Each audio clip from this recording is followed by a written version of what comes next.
तो आइए हम पढ़ेंगे आज दूसरा राजा उसका 7 अध्याय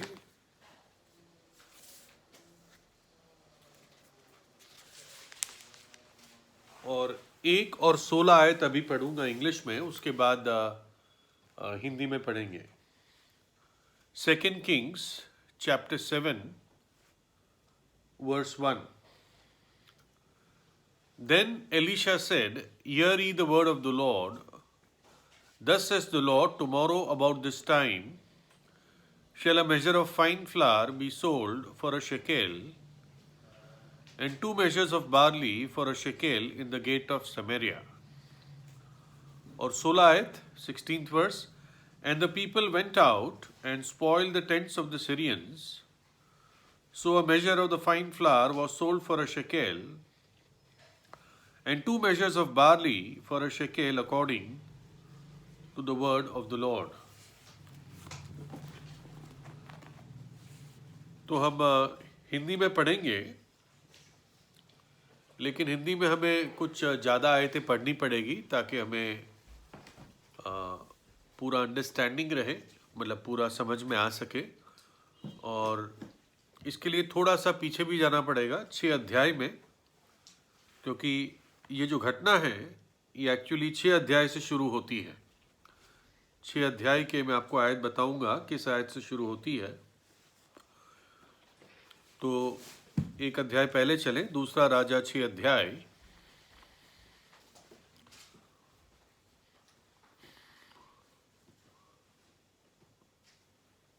और हम पढ़ेंगे 24 आयत से। परंतु इसके बाद अराम के राजा बेन हदाद ने अपनी समस्त सेना इकट्ठी करके शमरोन पर चढ़ाई कर दी और उसको घेर लिया। तब शमरोन में बड़ा अकाल पड़ा और ऐसा घिरा रहा कि अंत में एक गधे का सिर चांदी के 80 टुकड़ों में और कब की चौथाई भर कबूतर की बीट 5 टुकड़े चांदी तक बिकने लगी। और इज़राइल का राजा शहरपनाह पर टहल रहा था कि एक स्त्री ने पुकार के उससे कहा, हे प्रभु, हे राजा, बचा ले। उसने कहा, यदि यहोवा तुझे ना बचाए तो मैं कहां से तुझे बचाऊं? क्या खलियान में से या दाखरस के कुंड में से? फिर राजा ने उससे पूछा, तुझे क्या हुआ? उसने उत्तर दिया, इस स्त्री ने मुझसे कहा था, मुझे अपना बेटा दे कि हम आज उसे खा लें, फिर कल मैं अपना बेटा दूंगी और हम उसे भी खाएगी। तब मेरे बेटे को पकाकर हमने खा लिया। फिर दूसरे दिन जब मैंने इससे कहा कि अपना बेटा दे कि हम उसे खा ले, तब इसने अपने बेटे को छिपा दिया। उस स्त्री की बातें सुनते ही राजा ने अपने वस्त्र फाड़े। वो तो शहरपनाह पर टहल रहा था। जब लोगों ने देखा तब उनको ये दिख पड़ा कि वह भीतर अपनी देह पर टाट पहने था। तब वो बोल उठा, यदि मैं शपात के पुत्र एलीशा का सिर आज उसके धड़ पर रहने दूं, तो परमेश्वर मेरे साथ ऐसा ही वरन इससे भी अधिक करे। एलीशा अपने घर में बैठा हुआ था और पुरनिये भी उसके संग बैठे थे। फिर मैं 33 पे जा रहा हूं सीधा। वो उनसे यूं बात कर ही रहा था कि दूत उसके पास आ पहुंचा और राजा कहने लगा, ये विपत्ति यहोवा की ओर से है। अब मैं आगे को यहोवा की बाट क्यों जोता रहूं? तो यहाँ 6 अध्याय तक है और फिर हम 7 अध्याय में शुरू करते हैं। यहाँ पर भी कुछ आयतें पढ़ूंगा, नहीं तो बहुत लंबा हो जाएगा। तब एलीशा ने यहोवा का वचन सुना। एलीशा ने कहा, यहोवा का वचन सुनो। यहोवा यूं कहता है कि कल इसी समय शमरोन के फाटक में सा भर मैदा 1 शेकेल में और 2 सा जव भी 1 शेकेल में बिकेगा। तब उस सरदार ने, जिसके हाथ पर राजा तकिया करता था, परमेश्वर के भक्त को उत्तर देकर कहा, सुन, चाहे यहोवा आकाश के झरोके खोले तो अभी क्या ऐसी बात हो सकती है? उसने कहा, सुन, तू ये अपनी आंखों से तो देखेगा, परंतु उस अन्न में से कुछ भी खाने ना पाएगा। और 4 कोढ़ी फाटक के बाहर थे। वे आपस में कहने लगे, हम क्यों यहाँ बैठे बैठे मर जाएं? यदि हम कहें कि नगर में जाएं तो वहां मर जाएंगे, क्योंकि वहां महंगी पड़ी है, और जो हम यहीं बैठे रहे तो अभी मर जाएंगे। ताओ हम आराम की सेना में पकड़े जाएं। यदि वे हमको जिलाए रखे तो हम जीवित रहेंगे, और यदि वो हमको मार डालें तो अभी हमको मरना ही है। तब वे सांझ को आराम की छावनी में जाने को चले, और आराम की छावनी की छोर पर पहुंचकर क्या देखा कि वहां कोई नहीं है, क्योंकि प्रभु ने आराम की सेना को रथों और घोड़ों की और भारी सेना की आहट सुनाई थी। और वे आपस में कहने लगे कि सुनो, इजराइल के राजा ने हित्ती और मिस्री राजाओं को वेतन पर बुलाया है कि हम पर चढ़ाई करें। इसलिए वे सांझ को उठकर ऐसे भागे कि अपने डेरे, घोड़े, गधे, छावनी जैसी की तैसी छोड़ छोड़ अपना अपना प्राण लेकर भागे। तब जब वे कोढ़ी छावनी की छोर के डेरों के पास पहुंचे, तब एक डेरे में घुसकर खाया पिया, उसमें चांदी सोना वस्त्र ले जाकर छिपा रखा। फिर लौटकर दूसरे डेरे में घुस गए और उसमें से भी ले जाकर छिपा दिया। तब वे आपस में कहने लगे, जो हम कर रहे हैं वो अच्छा काम नहीं है। यह आनंद का समाचार का दिन है, परंतु हम किसी को नहीं बता रहे हैं। जो हम पौ फुटने तक ठहरे रहे तो हमको दंड मिलेगा। सो सब आओ, हम राजा के घराने के पास जाकर ये बात बतला दें। फिर वो राजा के घराने तक बताते हैं। राजा अपने कुछ सैनिकों को भेजकर पता करता है। पहले तो राजा डाउट करता है कि ये तो कोई चाल है आराम के लोगों की। फिर जब पता चलता है तो हम 16 आयत पढ़ते हैं। जब लोगों को पता चल जाता है कि इस प्रकार से छावनी के, आराम के छावनी के लोग सारे भाग गए हैं, तो 16 आयत, तब लोगों ने निकलकर आराम के डेरों को लूट लिया, और यहोवा के वचन के अनुसार 1 सा मैदा 1 शेकेल में और 2 सा जव 1 शेकेल में बिकने लगा। और राजा ने उस सरदार को, जिसके हाथ पर वह तकिया करता था, फाटक के अधिकारी ठहराया। तब वो फाटक में लोगों के पांवों के नीचे दबकर मर गया। ये परमेश्वर के भक्त के उस वचन के अनुसार हुआ जो उसने राजा से उसके यहाँ आने के समय कहा था, है ना। और 20 आयत में, सो उसके साथ ठीक वैसा ही हुआ, अतः वो फाटक में लोगों के पांवों के नीचे दबकर मर गया। आइए प्रार्थना करें।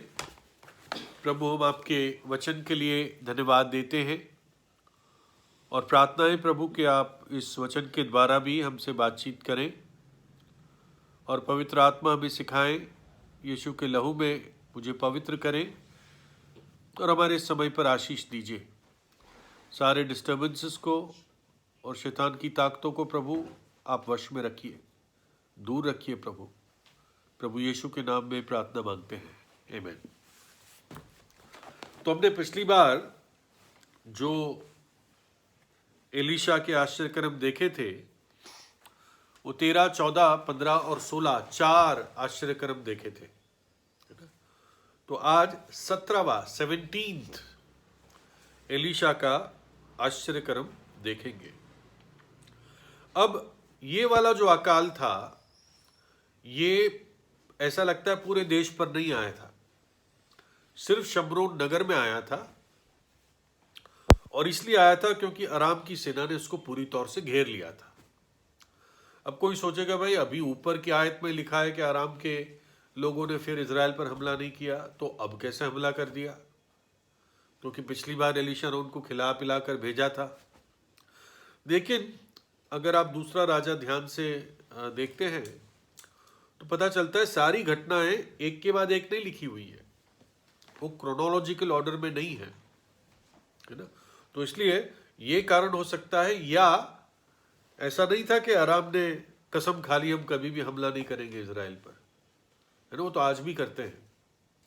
तो कहने का मतलब है, या तो कुछ समय बाद उसने हमला किया, या ये घटना कोई पहले की घटना है ना? पहले की मतलब उसी राजा के समय की। तो ऐसा हाल क्यों हो गया, है ना? बहुत बुरा हाल हो गया था शमरोन नगर में। याद रखना, ये उत्तर इज़राइल था, 10 गोत्रों वाला इज़राइल था, 2 गोत्र यहूदा के राज्य में थे। वहां पर अभी भी कुछ हद तक प्रभु का भय था, लेकिन इज़राइल में, उत्तर में इज़राइल में बहुत बुरा हाल था। बाल देवता को ही बहुत प्राथमिकता दी जाती थी। ये जो राजा था, माना जाता है योराम राजा था, और उसके माँ बाप कौन थे? इसके माँ बाप अहाब और जेजेबेल थे, मतलब जेजेबेल और अहाब माँ बाप। तो कुछ इससे ज्यादा अपेक्षा नहीं की जा सकती थी, आशा नहीं की जा सकती थी। और ये भी पूरे मन से प्रभु के प्रति नहीं फिरा। और प्रभु ने व्यवस्था में चेतावनियां दी थी कि जब तुम बार बार कहने पर भी नहीं मानोगे, तो मैं 7 गुना तुम्हें तुम्हारे पापों के लिए सजा दूंगा। और कुछ आयतें मैं पढ़ता हूं, प्रभु ने क्या सजाएं लिखी थी। लय व्यवस्था 26:17, और मैं भी तुम्हारे विरुद्ध हो जाऊंगा और तुम अपने शत्रुओं से हार जाओगे, और तुम्हारे बैरी तुम्हारे ऊपर अधिकार करेंगे, और जब कोई तुमको खदेड़ता भी ना होगा तब भी तुम भागोगे। यानी प्रभु कह रहा था, तुम शत्रु की सेना के सामने बिल्कुल हारे हुए होंगे।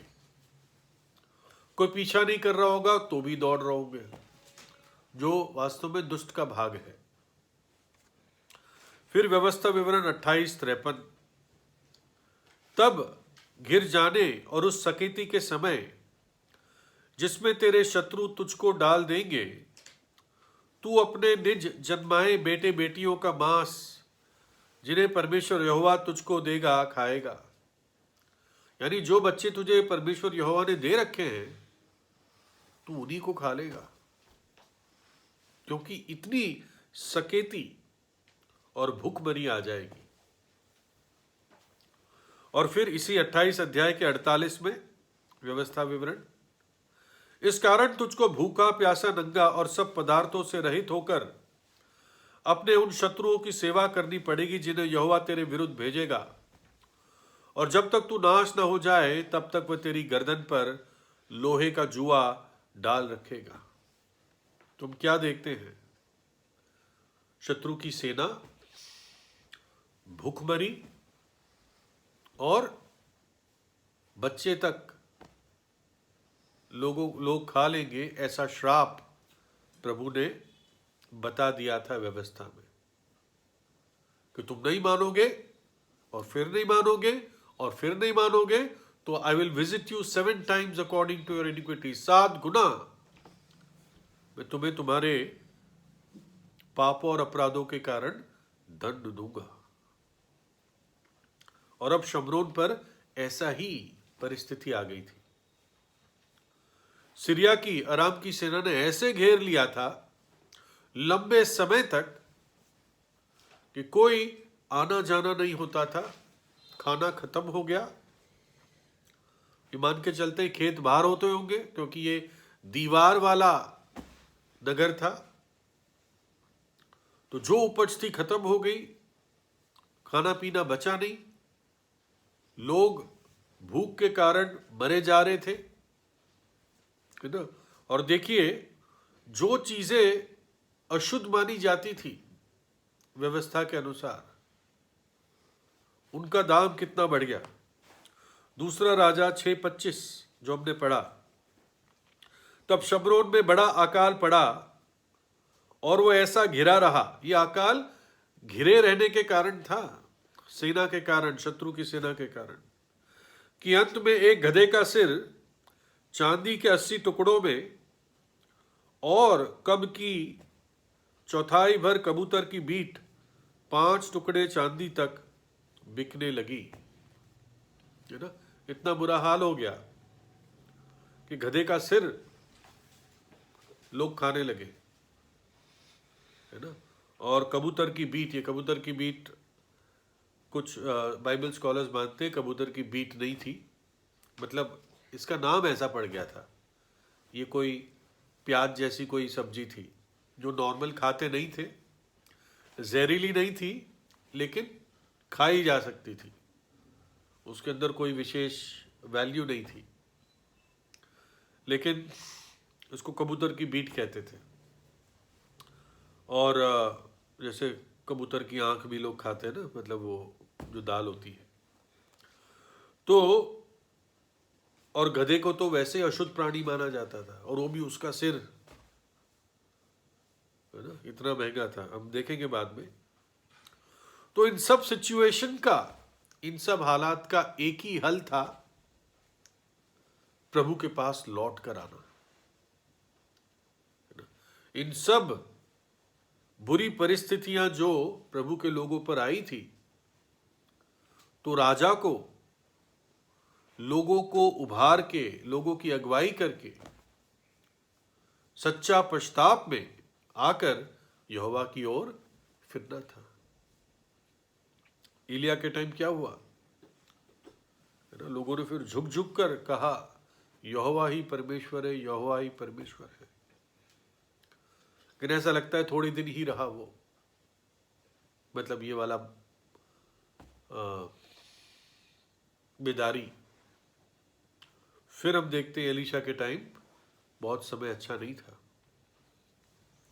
दूसरा इतिहास 7:14, तब यदि मेरी प्रजा के लोग जो मेरे कहलाते हैं दीन होकर प्रार्थना करें और मेरे दर्शन के खोजी होकर अपनी बुरी चाल से फिरे, तो मैं स्वर्ग से सुनकर उनका पाप क्षमा करूंगा और उनके देश को ज्यों का त्यों कर दूंगा।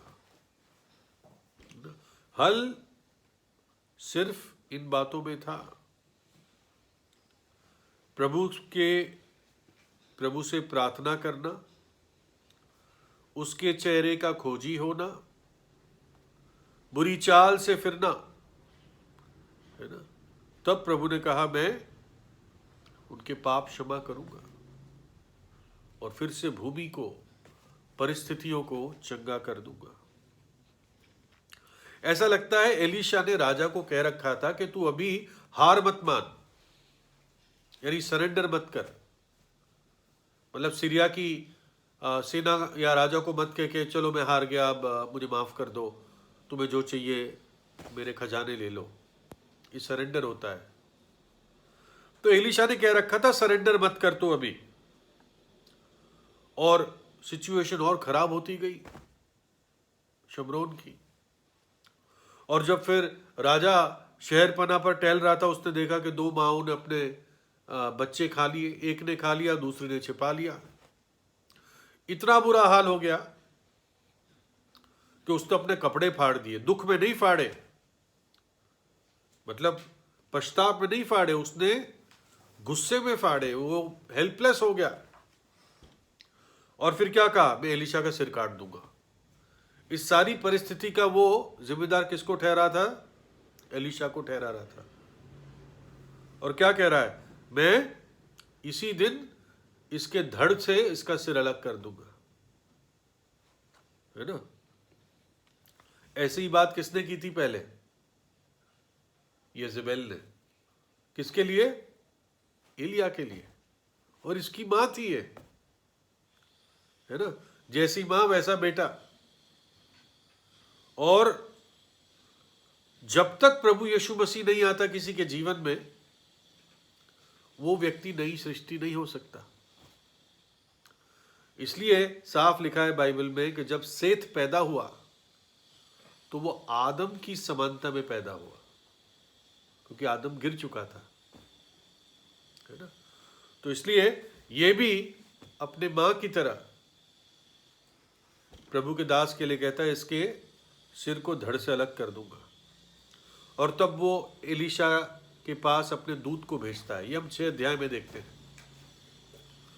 और दूत के पीछे पीछे राजा आता है और राजा कहता है मैं क्यों अब और इंतजार करूं, ये विपत्ति तो यहोवा की ओर से है, अब मैं और इंतजार क्यों करूं। तो इससे पता चलता है एलिशा ने कह रखा था भाई इंतजार कर तू, मेरा प्रभु कुछ करेगा, तेरा बाल तो कुछ नहीं करेगा, बाल देवता, लेकिन मेरा यहोवा प्रभु कुछ ना कुछ करेगा। और तब एलिशा ये कहता है, देख सुन ले, है ना, दूसरा राजा 7 अध्याय की 1 आयत में, तब एलिशा ने यहोवा के ने कहा, यहोवा का वचन सुनो, यहोवा यूं कहता है कि कल इसी समय शमरोन के फाटक में एक सा मेरे से तो बोला भी नहीं जाता, एक सा भर मैदा 1 शेकेल में और 2 सा जव भी 1 शेकेल में बिकेगा। इंग्लिश में मेजर, करीब ये 7 लीटर का आप कोई डब्बा मान लो, उतना 1 सा होता था।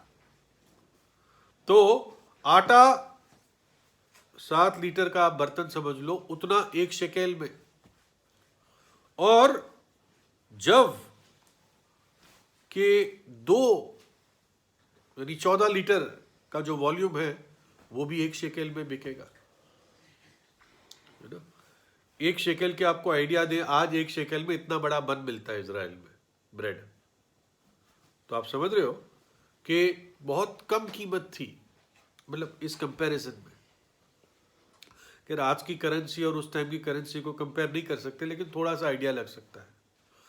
इससे पता चलता है, क्योंकि जो ऑफिसर था राजा का, वो कहने लगा ये तो असंभव है, ये हो ही नहीं सकता, आज लोग अपने बच्चे खा रहे हैं, खाने को नहीं, और तुम कह रहे हो कि 24 घंटे में शमरोन के फाटक पर आटा और जव इतना सस्ता मिलेगा।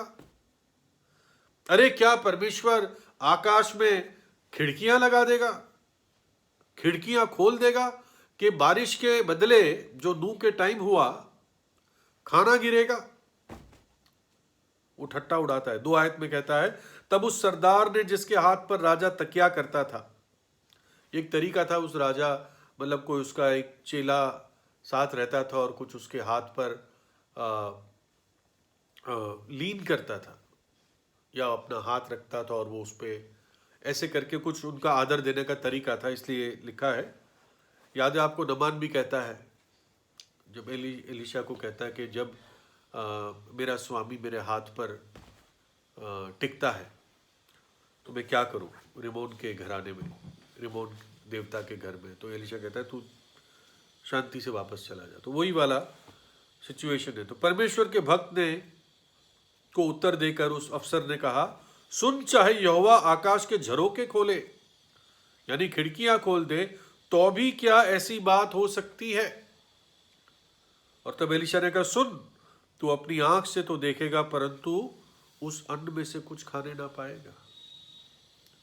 उसने ठट्टा उड़ाते हुए कहा, अरे खिड़की भी खोलने पे, है ना, एक्चुअली ये खिड़की शब्द है बड़े बड़े छेद, इब्रानी में शब्द है अरूबा, है ना, अरूबा। और यही शब्द नूह के समय बाइबल में लिखा हुआ है, जब परमेश्वर ने बारिश आकाश से गिराई। उत्पत्ति 7:11 में, जब नूह की अवस्था 600 वर्ष के दूसरे महीने के 17वां दिन आया, उसी दिन बड़े गहरे समुद्र के सब सोते फूट निकले और आकाश के झरोखे खुल गए। तो ये अफसर कह रहा था, अरे ऐसा कुछ थोड़ी हो सकता है, मन्ना तो चलो थोड़ा थोड़ा गिरा, मतलब थोड़ा तो मतलब छोटे छोटे मन्ना आकाश से गिरा, है ना, जैसे बारिश गिरती है या जैसे ओस गिरती है। लेकिन इस सिचुएशन के लिए कि 24 घंटे में खाना इतना सस्ता हो जाए, इसके लिए तो खिड़कियां खोलनी पड़ेगी, है ना। जबकि मन्ना के लिए भी इसी प्रकार से लिखा है, भजन 78:23 में, तो भी उसने आकाश को आज्ञा दी और स्वर्ग के द्वारों को खोला।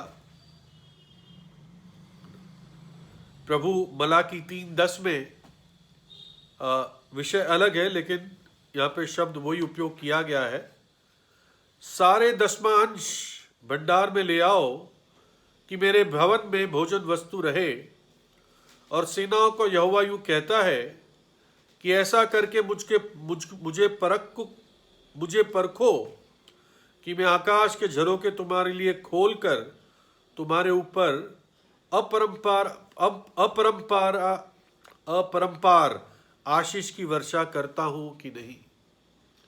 तुम विश्वास योग्य रहो, अपनी भेंट लाओ और देखो कि मैं आकाश के झरोखे तुम्हारे लिए खोलता हूं कि नहीं।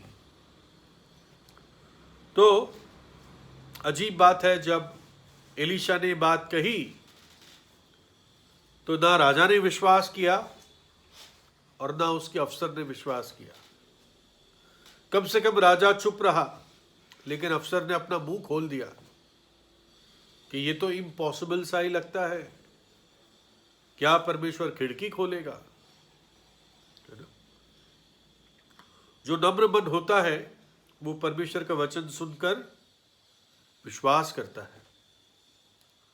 और ऐसे भी होते हैं जो कठोर मन के होते हैं, वो और कठोर हो जाते हैं, है ना। बताते हैं जब सर्दियों के बाद गर्मियां या अच्छा मौसम आता है ठंडे देशों में, तो जो सूरज की किरणें बर्फ को पिघलाती है, वही सूरज की किरणें मिट्टी को कठोर करती है ना। जो मिट्टी मतलब ओस से गीली होती है ना। तो अगले सुबह लोग तो जीवन पाएंगे खाने के द्वारा, लेकिन ये अफसर ये मारा जाएगा। और फिर कहानी उन 4 कोड़ियों की है जो हमने कई बार सुनी है। ये 4 कोड़ी थे, ये बेचारे फंसे हुए थे शमरोन नगर में। वैसे ही लोगों के पास जा नहीं सकते थे, कोड़ से धीरे धीरे मर रहे थे और अब भूख से मर रहे थे। उन्होंने सोचा हम क्या करें, चलो फाटक पे ही चले जाते हैं, शत्रु की सेना हमें देखकर दया कर दे, कुछ टुकड़े डाल दे, हमें कुछ खाना मिल जाएगा। वैसे ही मरना है ना, अगर वो मार देंगे तो जल्दी मर जाएंगे तलवार से, इसके बजाय के भूख से मरे। तो उन्होंने शाम तक इंतजार किया और जब दिन ढलने लगा वो छावनी पे गए, माफ करना, फाटक पे गए जहां पर इनकी छावनी थी। और तब ऐसा हुआ था कि प्रभु ने इससे पहले कुछ ऐसी आवाज सुनवाई सीरिया के सेना को, कोई ऐसी गड़गड़ाहट जिससे उनको लगा कि घोड़े और रथ दौड़कर आ रहे, मिस्रियों के और हित्तियों के। और उन्होंने आपस में कहा, अरे इजराइल के राजा ने हित्ती और मिस्रियों को किराए पे बुलाया है हमारे साथ लड़ने के लिए, है ना। आपको मालूम है ना, सेनाएं किराए पे भी बुलाई जाती है। जैसे अमेरिका की सेना कई जगह वो लोग रखते हैं अपनी छावनी, वो देश उनको पैसे देते हैं, है ना। मिडिल ईस्ट में होता है ऐसा। तो इस बात को सुनकर वो लोग दौड़ दौड़ कर भागे। अपना सामान पहले शायद कुछ लेके चले कि हम इसको लेके भागेंगे, फिर वहीं फेंकते फेंकते वो भागे कि जान बचाओ, सामान का क्या करेंगे, है ना। तो शायद यर्दन से, मतलब यर्दन नदी तक वो 25 मील तक भाग चुके थे, है ना। दूसरा राजा 7:15। तब वे यर्दन तक उनके पीछे चले गए और क्या देखा कि पूरा मार्ग वस्त्रों और पात्रों से भरा पड़ा है, जिन्हें अरामियों ने उतावली में के मारे फेंक दिया था। तब दूत लौट आए और राजा से ये कह सुनाया, है ना। तो अभी उस पॉइंट पे नहीं आए हैं, राजा को अभी तक बात पता नहीं चली है, लेकिन वो सब कुछ फेंकते फेंकते चले गए। आपको याद होगा 3 अध्याय में कि जब मोआबी इज़राइल और यहूदा के विरुद्ध आ रहे थे, मतलब आ क्या रहे थे, उन्होंने बलवा किया था, तो इज़राइल और यहूदा का राजा साथ में एदोम का राजा उन पर हमला करने जा रहे थे। तो तब भी पानी की प्रॉब्लम आ गई थी, और तब भी एलीशा ने कहा था कि कल तक यहोवा इस वादी में पानी दे देगा, खड्डे खोद लो, बारिश भी नहीं होगी, बादल भी नहीं आएंगे, परंतु यहोवा पानी देगा। और ऐसा ही हुआ। दूर से कहीं से पानी बहता हुआ आया और खड्डों में भर गया, और सबको पीने को पानी मिला जो 7 दिन से प्यासे थे। लेकिन मोआबियों ने सुबह सुबह जब देखा तो उनको लगा खून खून है, कि आपस में ही लड़ मर के ये खत्म हो गए। तो उनकी आंखों में प्रभु ने भ्रम डाल दिया और शत्रु को उस भ्रम के कारण हरा दिया। यहां पर प्रभु ने उनके कानों में भ्रम डाल दिया कि उनको ऐसी आवाज सुनाई दी कि सेना आ रही है, और वो भाग गए। कुछ ये भी कहते हैं, किसी एक भाई ने ये भी कहा है कि ये 4 कोढ़ी जब आए तो इनकी परछाई देखकर कि ये शुरुआत के दूत है, और ये आवाज सुनकर वो भागे। है ना? विचार है, इसका कोई सबूत नहीं है। इससे पहले आपको याद होगा पिछले में क्या हुआ। पिछले में प्रभु ने आंखें अंधी कर दी थी उनकी, एलीशा की प्रार्थना के अनुसार, है ना। तो हम देखते हैं प्रभु शत्रु की आंखों पर और सुनने पर भी सामर्थ्य रखता है। याद है दाऊद को एक बार प्रभु ने कैसे विजय दी थी। 2 राजा 5 अध्याय की 24 आयत। और जब तूत वृक्षों की फुनगियों में से सेना के चलने की सी आहट तुझे सुनाई पड़े, तब ये जानकर फुर्ती करना कि यहोवा फिलिस्तियों की सेना को मारने को मेरे आगे अभी पधारा है। प्रभु ने कहा जब तुझे ऐसी आवाज सुनाई दे तो तू बढ़ जाना, समझ ले यहोवा तेरे आगे चल गया है। तो जब कोढ़ी पहुंचे, उन्होंने देखा है तो पूरी छावनी खाली है, इतना खाना है ना। छावनी में पूरी छावनी आ रखी थी महीनों से। उन्होंने खाया पिया, सोना चांदी था। ये उस समय तो ऊंटों को भी पहनाते थे सोना। उन्होंने सोना चांदी कपड़े लेके छुपाने लगे, है ना। और तब आपस में बातचीत करते किसी एक का विवेक जागा। उसने कहा अरे ऐसा कैसे हम कर सकते हैं, हमारा पूरा नगर भूखा मर रहा है, माएँ बच्चे खा रही है ना, और सुबह आने पे तो पता चल ही जाना है। क्या पता हम पे कोई दंड ही आ जाए, या पता चलने पे राजा ही दंड दे देगा कि तुमने बताया क्यों नहीं। क्या कहते हैं 2 राजा 7:9। तब वे आपस में कहने लगे जो हम कर रहे हैं ये अच्छा काम नहीं है, ये आनंद के समाचार का दिन है, परंतु हम किसी को नहीं बता रहे हैं। जो हम पौ फटने तक ठहरे रहे तो हमको दंड मिलेगा।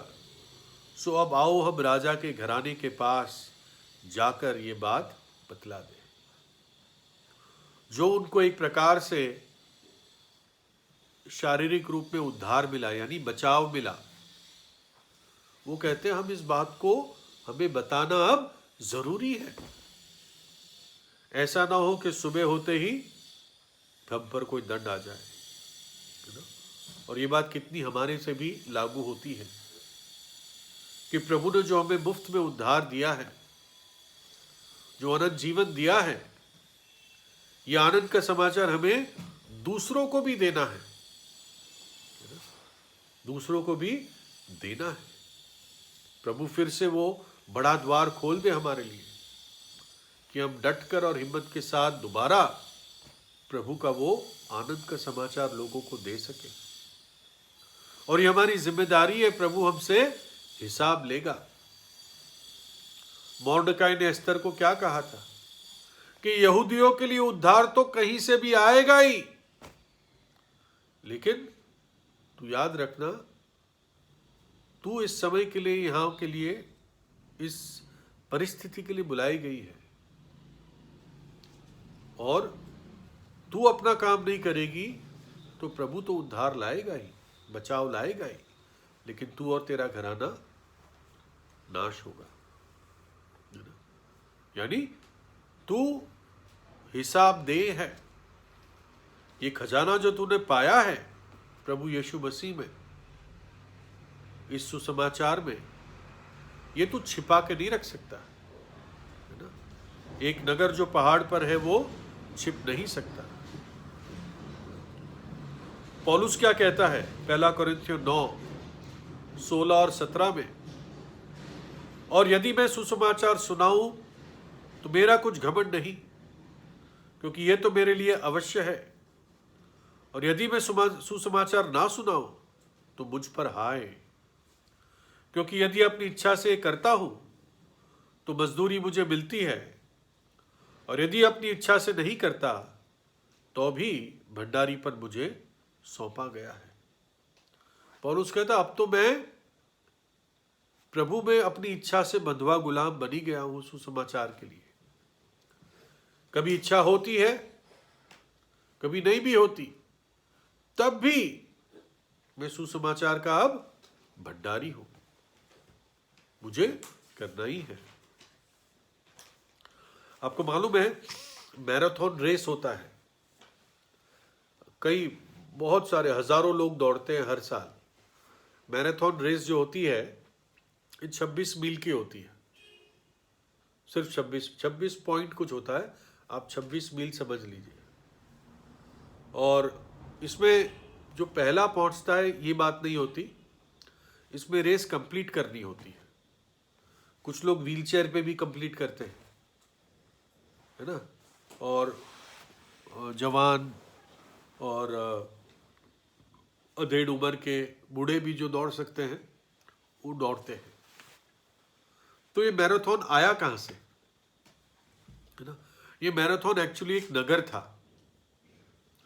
और ये नगर यूनान के इलाके में था, और तब यूनान बटा हुआ था। जैसे इंडिया भी पहले अलग अलग राज्य थे ना, फिर वो एक इंडिया बना, तो वैसे ही यूनान में था। तो मैराथन एक नगर था, एथेंस दूसरा नगर था। तो जो एथेन वासी थे या एथेंस था, उस पर फारस के लोगों ने हमला किया, और एथेन वासियों की जो सेना थी वो कमजोर थी, और फारसियों की सेना मजबूत थी, हमेशा मजबूत ही रही उनकी सेना। आप देखो कि फारसियों ने ही बेलशज़र को एक ही रात में एक दिन खत्म कर दिया, और उन्होंने सल्तनत ले ली बाबुल की। तो फारसी इन्होंने एथेंस वासियों पर हमला किया, और ये फारसी लोग इतने कॉन्फिडेंट थे, शायद वो लोग 25,000 आए थे और ये लोग कुछ 10,000 थे। तो उन्होंने अपनी आधी सेना, ताकि एथेंस को दोनों साइड से हमला करे, आधी सेना ऐसे भेज दी। तो तब एथेंस के जो 10 या 11 जनरल थे, उसमें से एक ने हिम्मत करके कहा जब तक ये आ जाते हैं दूसरी साइड से, हम इन पे हमला कर देते हैं जो आधी बची हुई है। और बाकी इतना तो नहीं मालूम, लेकिन उन्होंने बड़ी तरीके से और बुद्धि के साथ युद्ध किया, और एथेन वासी जीत गए। तो अब ये संदेश मैराथन से एथेंस भेजना था। तब कोई फोन नहीं था, ऐसा कुछ नहीं था, आदमी ही जाता था, घोड़े पर या चल के या दौड़ के, है ना। तो एक आदमी दौड़ा मैराथन नगर से एथेंस तक, 26 मील की दूरी थी, है ना। दौड़ता गया, बताना चाह रहा था कि हम जीत गए। ये शुभ समाचार लेकर वो दौड़ रहा था। दौड़ा, पहुंच गया एथेंस। उसने लोगों को बता दिया, और बताने के बाद वो मर गया, है ना। तो उस आदमी की यादगार में मैराथन रेस दौड़ी जाती है। सबको मालूम नहीं है ये, लेकिन अब आपको मालूम है ना। तो मैराथन रेस इसलिए दौड़ी जाती है उस एक आदमी जिसका नाम मालूम भी नहीं है, उसकी यादगार में। जब ये हम सोचते हैं थोड़ा सा, तो हमारा प्रभु यीशु मसीह पता नहीं कितनी दूर से आया, है ना, स्वर्ग छोड़कर, अपनी महिमा छोड़कर वो धरती तक आया हमें ये सुसमाचार देने के लिए, है ना। और सुसमाचार ना केवल दिया, हमारे लिए तैयार किया कलवरी के क्रूस पर। और हमारा प्रभु क्रूस पर अपना बलिदान दे दिया। वो तो बेचारा मैराथन वाला मर गया, नाम भी नहीं मालूम, लेकिन हमारा प्रभु यीशु मसीह मृतकों में से तीसरे दिन जी उठा, है ना। और इसलिए आज वो सुसमाचार दुनिया भर में फैलाया जाता है, हर फाटक में, हर नगर के फाटक तक, हर देश के फाटक तक ये सुसमाचार पहुंच चुका है। रोमियो 10 अध्याय 13 से, क्योंकि जो कोई प्रभु का नाम लेगा या यीशु का नाम पुकारेगा वो उद्धार पाएगा। फिर जिन पर उन्होंने विश्वास नहीं किया वे उसका नाम क्यों कर लेंगे या क्यों पुकारेंगे, और जिसकी नहीं सुनी उस पर क्यों कर विश्वास करे, और प्रचारक बिना क्यों कर सुने, और यदि भेजे ना जाए तो क्यों कर प्रचार करे। जैसा लिखा है कि उनके पांव क्या ही सुहावने हैं जो अच्छी बातों का सुसमाचार सुनाते हैं। तो जब इनकी आंखें खुली, इन्होंने जाकर राजा के घराने को बताया, कोड़ियों ने। राजा योराम शकी आदमी था, कहने लगा ये तो नहीं हो सकता, जबकि उसने सुना था एक दिन पहले ही कि शमरोन के फाटक पर एक मेजर आटा 1 शेकेल में और 2 मेजर जौ 1 शेकेल में बिकेगा, है ना। और उसने अपने कुछ सैनिक भेजे और उन्होंने पता किया कि हाँ वास्तव में यही है, बात सच है, अराम की सेना गायब है। और जैसे ये बात पता चली तो बस लोग भीड़ की भीड़ फाटक पे दौड़ी, खाना मिल रहा है, खाना मिल रहा है ना। वैसे तो मुफ्त में था, लेकिन कुछ जो ज्यादा चालाक थे उन्होंने शायद जल्दी इकट्ठा कर लिया और अपने अपने ठेले लगा दिए फाटक पे, है ना। कुछ लोगों को मुफ्त में भी मिला होगा जिन्होंने साथ साथ जल्दी जाके लूटा होगा, है ना। और बाकी जिन्होंने ज्यादा इकट्ठा कर लिया वो फिर अपना ठेला लगा के बेचने लगे, है ना। मतलब आप 7 लीटर को थोड़ी देर के लिए 7 किलो समझ लीजिए, तो 7 किलो आटा 1 शेकेल में मिल रहा है। मानो कि 7 किलो आटा 1 रुपए में मिल रहा है ना। आज 5 किलो का आटा अगर पैक्ट आप लेते हैं कितने का होता है? 250 रुपये तक का होता है ना। आप सोचते हो कि 1 रुपए का मिल सकता है ना। अगर यहोवा हमारा परमेश्वर है ना, प्रभु कर सकता है ना। और सोचते हो पेट्रोल के दाम 30 रुपए हो सकते हैं, है ना, प्रभु कर सकता है। तो लिखा है दूसरा राजा 7:16 में, तब लोगों ने निकलकर अराम के डेरों को लूट लिया और यहोवा के वचन के अनुसार 1 सआ मैदा 1 शेकेल में और 2 सआ जौ 1 शेकेल में बिकने लगा। और क्या हुआ? एलीशा के द्वारा 17वां आश्चर्यकर्म पूरा हुआ। 17th miracle of Elisha. तो अब तक तो सब कुछ अच्छा खबर था, लेकिन अब बुरी खबर उस अफसर के लिए थी, है ना। क्या हुआ? उस अफसर ने ठट्ठा उड़ाया था, अविश्वास किया था।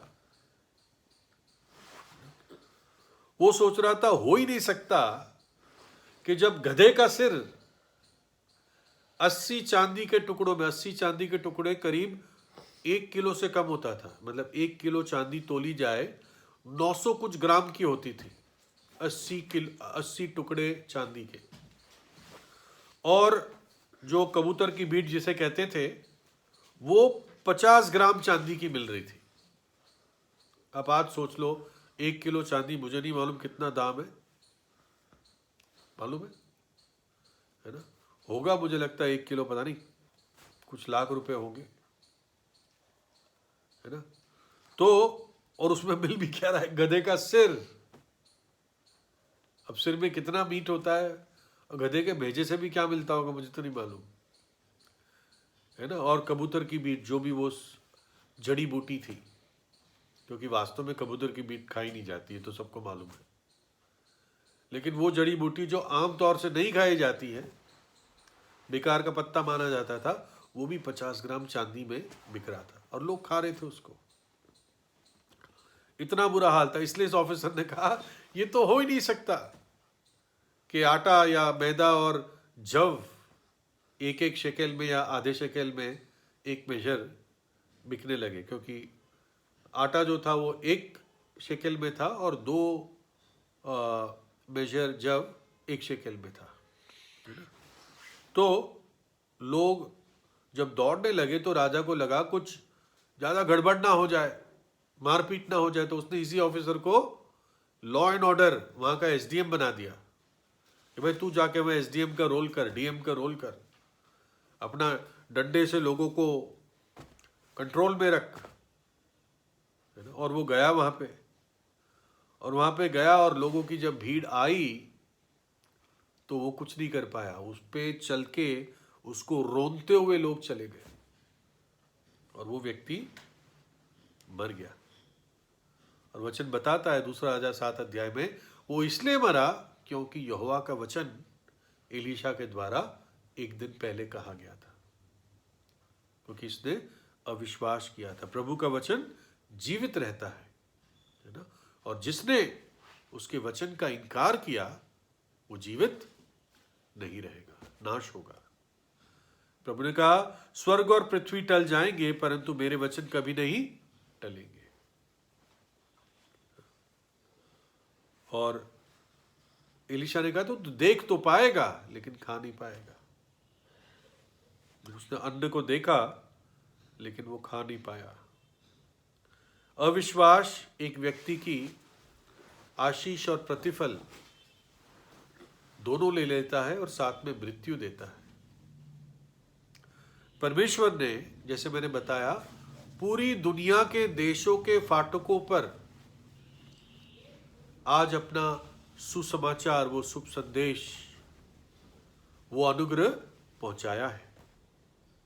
कुछ विश्वास करते हैं, बहुत सारे इनकार करते हैं, लेकिन आपको मालूम है जो विश्वास करते हैं वो इन्हीं लोगों की तरह है जो बल के साथ फाटक पे पहुंचे, पूरे जोश के साथ। और जब मैं इसके बारे में सोच रहा था तो मुझे ये वाली आयत याद आई, मत्ती 11:12, यूहन्ना बपतिस्मा देने वाले के दिनों से अब तक स्वर्ग के राज्य पर जोर होता रहा और बलवान उसे छीन लेते हैं, है ना? बलवान उसे छीन लेते हैं। वो एकदम कमजोर लोग थे, तब भूखे थे, थके हुए थे, लेकिन वो बलवान रीति से उस फाटक पे पहुंचे। और अब देखते हैं कि कैसे प्रभु ने एक असंभव स्थिति से एक अद्भुत, संभव नहीं अद्भुत स्थिति प्रभु ने पैदा की। और ये सब हुआ यहोवा का वचन जो एलीशा के मुंह से निकला। और अब देखते हैं कैसे प्रभु ने 4 कोढ़ी जो मर रहे थे उनका उपयोग किया। स्वभाव से हम भी कोढ़ी थे, है ना? पाप का कोढ़ हम पर लगा हुआ था, लेकिन जिन्होंने प्रभु यीशु पर विश्वास किया वो इस पाप के कोढ़ से शुद्ध हुए, है ना? और चाहे आप अपने आप को उन कोढ़ी की तरह कितने भी कमजोर समझते हो, लेकिन प्रभु आपका भी और मेरा भी उपयोग कर सकता है ना। कमजोर और छोटे पात्रों का भी प्रभु बड़ा उपयोग कर सकता है, ताकि जो अपने आप को बड़े और बुद्धिमान समझते हैं वो लज्जित किए जाए। और जो आखिर में हमें चेतावनी मिलती है कि प्रभु के वचन पर हम अविश्वास ना करें, कि जो कोई प्रभु के पास आए वो विश्वास के साथ आए, और इस विश्वास से कि वो उसके खोजने वालों को भारी प्रतिफल देता है। बिना विश्वास प्रभु को प्रसन्न करना अनहोना है। प्रभु अपने वचन पर आशीष दे, और हम में से एक भाई प्रार्थना करें।